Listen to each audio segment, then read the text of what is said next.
Haleluya, puji Tuhan. Bapak, Ibu, Saudara, kita semua yang dikasihi dan mengasihi Tuhan Yesus. Renungan pada saat ini saya berikan judul 3 jenis orang Kristen. Mari kita membaca dalam 1 Yohanes 2 ayat 12 sampai 14.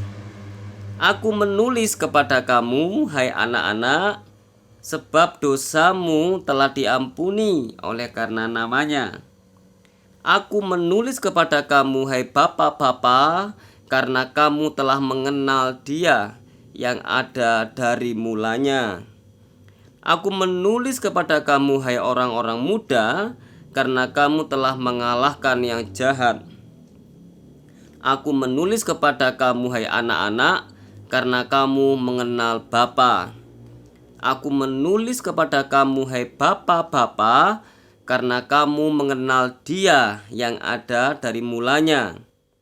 Aku menulis kepada kamu, hai orang-orang muda, karena kamu kuat dan firman Allah diam di dalam kamu, dan kamu telah mengalahkan yang jahat. Puji Tuhan.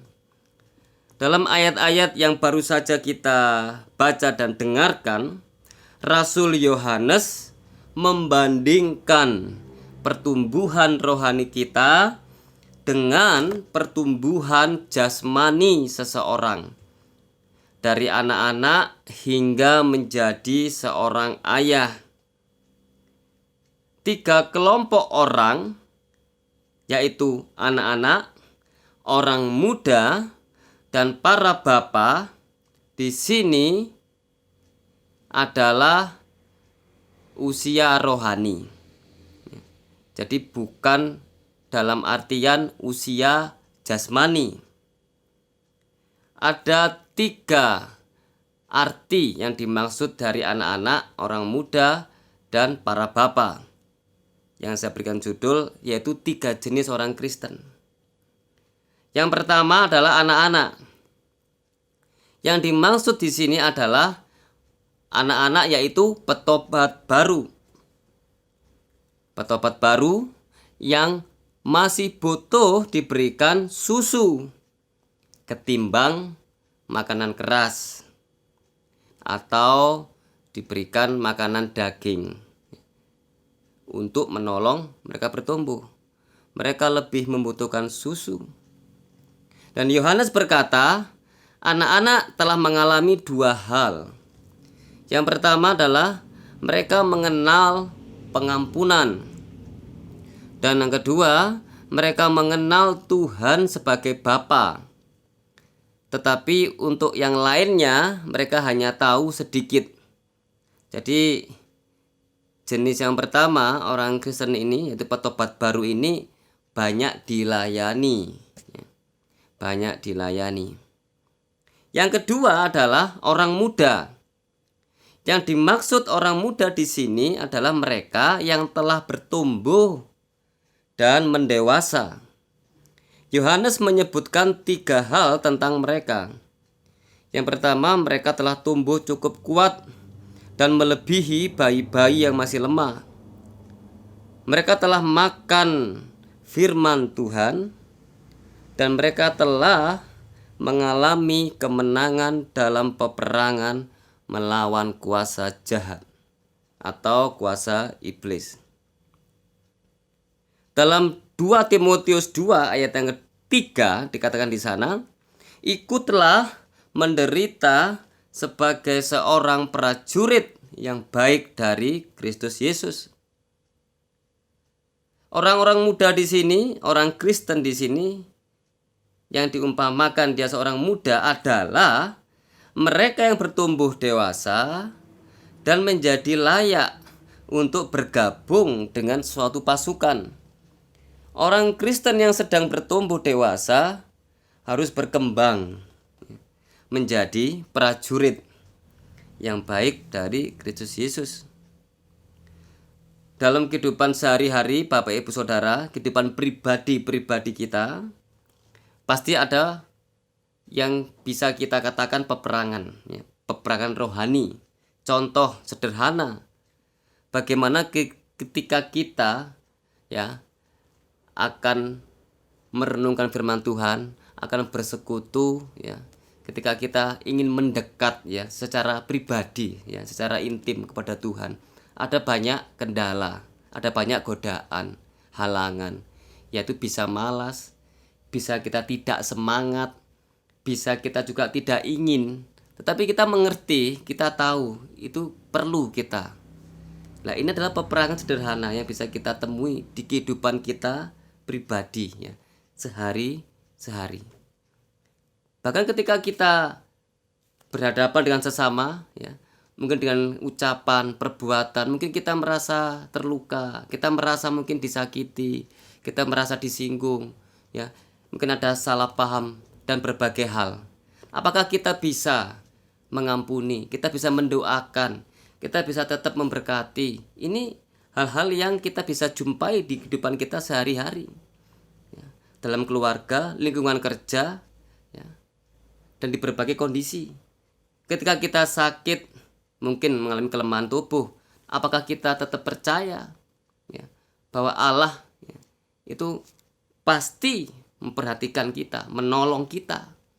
Kita tidak bertanya lagi, apakah Tuhan mendengar doa saya? Apakah Tuhan nanti ya, sampai kapan Tuhan menjawab? Tidak ada pertanyaan-pertanyaan ya, tapi kita yakin dan percaya karena kita sebagai prajurit ya, orang yang sudah mendengar firman. Kita yakin bahwa Allah sudah menolong, sudah ya menyembuhkan. Ya, kita percaya saja waktu Tuhan, waktu yang terbaik. Yang ketiga adalah para bapa. Para bapa di sini yang dimaksud adalah orang-orang yang memiliki pengalaman yang panjang. Bisa dikatakan pengalaman yang dalam. Ya, pengalaman pribadi dengan Tuhan. Sekali lagi, para bapa di sini tidak diartikan usia jasmani, tetapi ini adalah rohani. Meskipun ya usianya muda, tetapi memiliki pengalaman-pengalaman ya, dengan Tuhan. Dan dia bisa membawa banyak orang pada Kristus. Ya, bisa menjadi teladan bagi banyak orang. Disebut para bapa. Bisa demikian, karena ini dalam arti rohani. Puji Tuhan. Dan saya percaya Yohanes berharap ya, dan saya yakin kita orang-orang percaya, orang Kristen ini mencapai kepada titik yaitu menjadi para bapa, menjadi orang tua rohani ya, orang tua rohani. Tapi biarlah ya, kita berusaha, kita berdoa, kita percaya, biarlah Allah ya dengan kuasa yang tidak terbatas menolong setiap pribadi kita. Ya, kita bukan saja menjadi orang tua ya, bagi bapak ibu saudara, memiliki putra dan putri ya, memiliki ya keluarga-keluarga, ponakan-ponakan. Bukan hanya sebagai orang tua jasmani. Mari kita semua, setiap pribadi-pribadi, Rasul Yohanes rindu kita menjadi orang Kristen ya, jenis yang ketiga, menjadi orang tua rohani, menjadi bapa rohani setiap pribadi kita. Biar Tuhan yang menolong dan menuntun kita. Puji Tuhan. Mari kita berdoa bersama-sama. Bapa di surga, kami bersyukur atas firman-Mu saat ini. Kami diingatkan bahwa kehendak-Mu adalah kami boleh menjadi orang-orang yang menjadi teladan, menjadi contoh Tuhan. Kami ingin percaya tidak mudah bagi kami untuk menjalankan kehendak-Mu. Tapi kami percaya ada Roh Kudus yang memampukan setiap pribadi lepas pribadi jemaat-Mu Tuhan Yesus. Keluarga demi keluarga, Engkau menolong, Engkau memberkati. Terima kasih Bapa di surga. Ini doa syukur sembahyang kami yang kami alaskan di dalam nama Tuhan Yesus Kristus. Haleluya. Amin.